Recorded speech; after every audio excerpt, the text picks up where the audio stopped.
বাংলাদেশের রাজনীতিতে কার্যক্রম নিষিদ্ধ থাকা আওয়ামী লীগ আবারও প্রাসঙ্গিক হয়ে উঠছে। দেশে থাকা দলটির নেতাকর্মীদের মিছিল আর শোডাউন বাড়ছে। দলটির একাধিক সূত্র থেকে জানা গেছে, চলতি মাসেই দলটির পক্ষ থেকে বড় ধরনের শোডাউন করা হতে পারে। আবার আওয়ামী লীগকে নিষিদ্ধ করায় সরকারের উপর আন্তর্জাতিক চাপও বাড়ছে। ব্রিটিশ সংসদে বিষয়টির কড়া সমালোচনা করা হয়েছে। এ নিয়ে ব্রিটিশ সংসদ থেকে জাতিসংঘের কাছে চিঠিও পাঠানো হতে পারে। আওয়ামী লীগকে নিষিদ্ধ করার বিষয়টিকে ব্রিটিশ এমপিরা দেখছেন গণতন্ত্রের উপর নজিরবিহীন হামলা হিসেবে। এদিকে জাতিসংঘের বিশেষ দূত বাংলাদেশের অন্তর্বর্তী সরকার প্রধান উপদেষ্টার সাথে সাক্ষাৎ করে আওয়ামী লীগের নিষিদ্ধের বিষয়টি দ্রুত শুরু করার তাগিদ দিয়েছেন। সবশেষ জাতীয় পার্টির অফিসে সরকার সমর্থক একটি পক্ষ হামলা চালানোর পর বিষয়টি নিয়ে বিপাকে পড়েছে সরকার। পশ্চিমা বেশ কয়েকটি দেশ যারা বাংলাদেশের দাতা গোষ্ঠী বলে পরিচিত, তাদের পক্ষ থেকে সরকারের দ্বিচারিতা নিয়ে উদ্বেগ জানানো হয়েছে। সন্ত্রাস দমন আইনে আওয়ামী লীগকে নিষিদ্ধ করা হলেও যারা আসলে সন্ত্রাস করছে তাদেরকে সরকার প্রশ্রয় দিচ্ছে, এমন অভিযোগ উঠছে। বিস্তারিত জানতে চলুন যাওয়া যাক বিশ্লেষণে।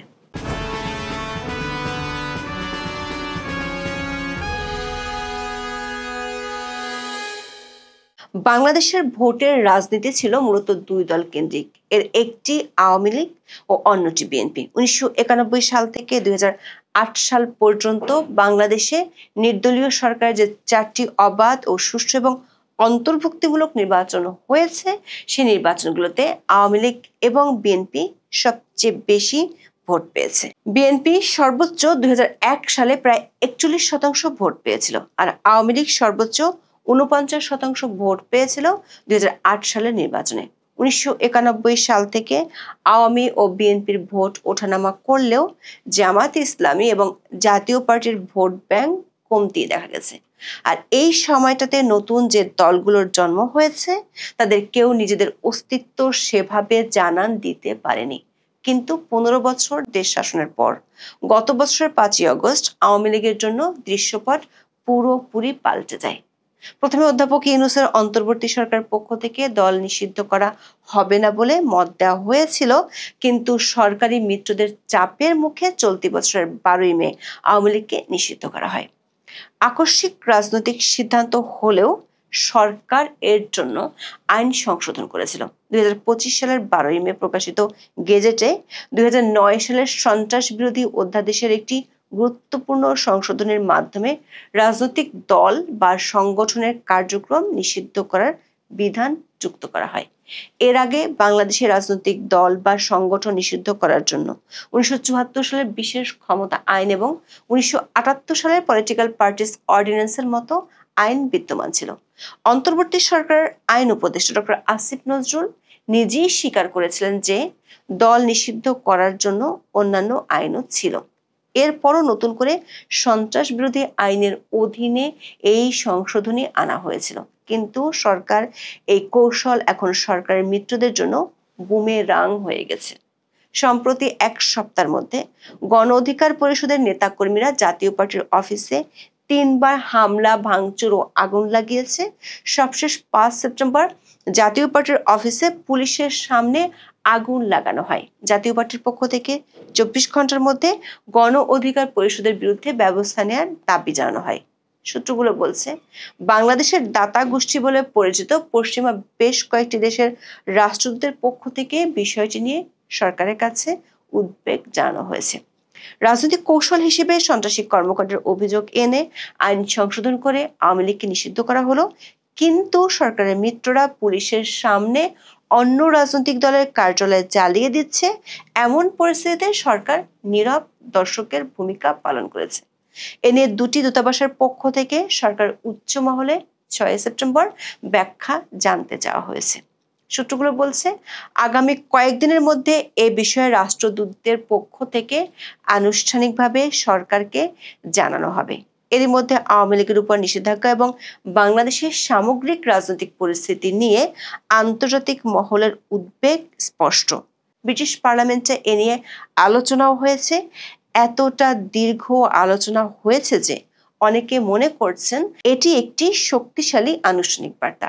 পার্লামেন্টের বিতর্কে একাধিক ব্রিটিশ এমপি বাংলাদেশের মানবাধিকার পরিস্থিতি, গণতন্ত্রের রীতিনীতি এবং রাজনৈতিক প্রতিপক্ষের বিরুদ্ধে সন্ত্রাস বিরোধী আইনের ব্যবহারের কঠোর সমালোচনা করেছেন। বিশেষ করে 2025 সালের মে মাসে আওয়ামী লীগের কার্যক্রম নিষিদ্ধ করার সিদ্ধান্তকে ব্রিটিশ এমপিরা গণতন্ত্রের উপর নজিরবিহীন হামলা হিসেবে আখ্যায়িত করেছেন।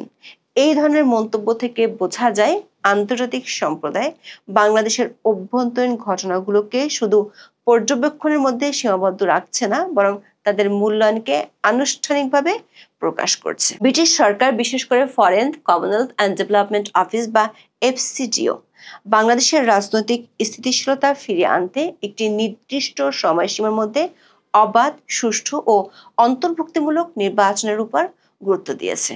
ব্রিটিশ পার্লামেন্টের আলোচনায় বাংলাদেশ সরকারের উপর রাজনৈতিক দল নিষিদ্ধের ইস্যুটি নিয়ে চাপ প্রয়োগের জন্য আইসিসি এবং জাতিসংঘের বিশেষ প্রতিনিধিদের কাছে চিঠি পাঠানো নিয়ে আলোচনা হয়েছে। 4 সেপ্টেম্বর প্রধান উপদেষ্টা ডক্টর মোহাম্মদ ইউনূসের সঙ্গে সাক্ষাৎ করেছেন বাংলাদেশের জাতিসংঘের আবাসিক সমন্বয়ক গোয়েন লুইস। সেই সাক্ষাতে দল নিষিদ্ধ করা, জাতীয় পার্টির উপর সরকার সমর্থকদের হামলা এবং বাংলাদেশের মানবাধিকার পরিস্থিতির চরম অবনতিতে আন্তর্জাতিক মহলের উদ্বেগ যে বাড়ছে, সেটি জাতিসংঘের পক্ষ থেকে অধ্যাপক ইউনূসকে জানিয়ে দেওয়া হয়েছে। যদিও সরকারের পক্ষ থেকে বিবৃতি দিয়ে দাবি করা হয়েছে, গোয়েন লুইস বাংলাদেশের ফেব্রুয়ারি নির্বাচনের পক্ষে থাকার কথা বলেছেন। তবে বাংলাদেশের জাতিসংঘ দপ্তরের সূত্রগুলো বলছে, সব দলের অংশগ্রহণে নির্বাচন না হলে সেটি আন্তর্জাতিকভাবে যে গ্রহণযোগ্য হবে না, তা অধ্যাপক ইউনূসকে জানিয়ে দিয়েছেন তার ঘনিষ্ঠ জন বলে পরিচিত গোয়েন লুইস। এর আগে জাতিসংঘের বিশেষ দূত টম অ্যান্ডারসও অধ্যাপক ইউনূসকে একই বার্তা দিয়ে গেছেন।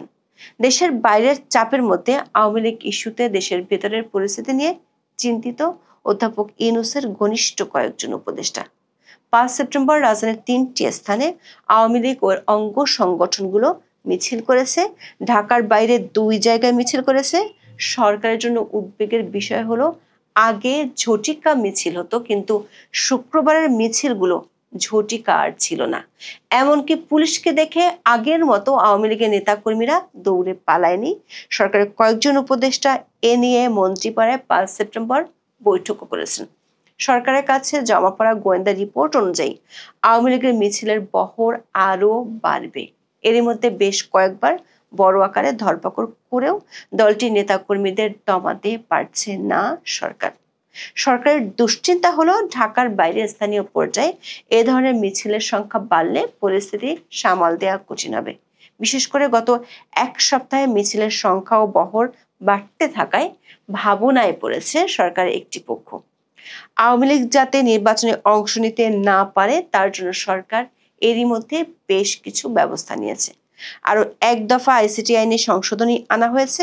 চার্জশিটে নাম আসলেই প্রার্থী হওয়ার জন্য অযোগ্য হয়ে যাবে, এমন নজিরবিহীন ধারাও সংযোজন করা হয়েছে।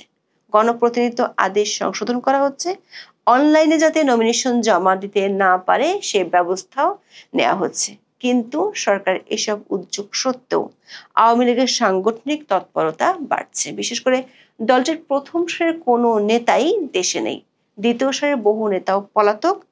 তারপরও মিছিল ও সাংগঠনিক তৎপরতা বাড়ছে। আওয়ামী লীগের একাধিক সূত্র বলছে, আওয়ামী লীগের নীতি নির্ধারণী কার্যক্রম মূলত ভারত থেকে পরিচালিত হচ্ছে।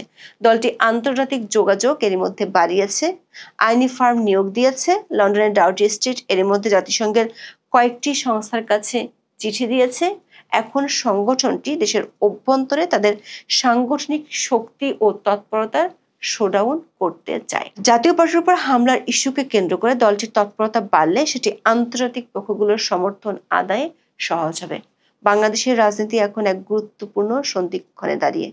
আওয়ামী লীগের বর্তমান অবস্থান একটি জটিল ধাঁধার মতো, যেখানে আইন, তৃণমূলের প্রতিরোধ, সরকারের দীর্ঘ কৌশল এবং আন্তর্জাতিক চাপ সবই একসঙ্গে কাজ করছে। আওয়ামী লীগের উপর নিষেধাজ্ঞা, তাদের প্রতীক স্থগিত এবং নেতাদের বিরুদ্ধে মামলা সত্ত্বেও দলটি রাজপথে নিজেদের উপস্থিতি জানান দিচ্ছে। সরকারের কৌশল এবং আরপিও সংশোধনী সহ নানা উদ্যোগ আওয়ামী লীগকে নির্বাচন থেকে দূরে রাখার একটি স্পষ্ট প্রচেষ্টা। কিন্তু দলটির সমর্থকদের তৎপরতা এবং আন্তর্জাতিক ভূ রাজনৈতিক সমীকরণগুলো আওয়ামী লীগের অনুকূলে আসতে শুরু করেছে বলে মনে করছেন বিশ্লেষকেরা। আন্তর্জাতিক মহল, বিশেষত ব্রিটিশ পার্লামেন্ট এবং জাতিসংঘ বাংলাদেশের গণতন্ত্র ও মানবাধিকার নিয়ে উদ্বেগ প্রকাশ করছে। এটা স্পষ্ট, বাংলাদেশের ভবিষ্যৎ এখন একটি অনিশ্চিত এবং উত্তপ্ত পরিস্থিতির দিকে এগোচ্ছে। এটি এমন একটি দাবা খেলার মতো যেখানে প্রতিটি চাল এবং পাল্টা চাল পরিস্থিতিকে আরো জটিল করে তুলছে এবং বোর্ডের চিত্র দ্রুত পরিবর্তিত হচ্ছে। এখন এ পর্যন্ত, সবাই ভালো থাকুন, সুস্থ থাকুন, নিরাপদে থাকুন। দেখা হবে আগামী পর্বে।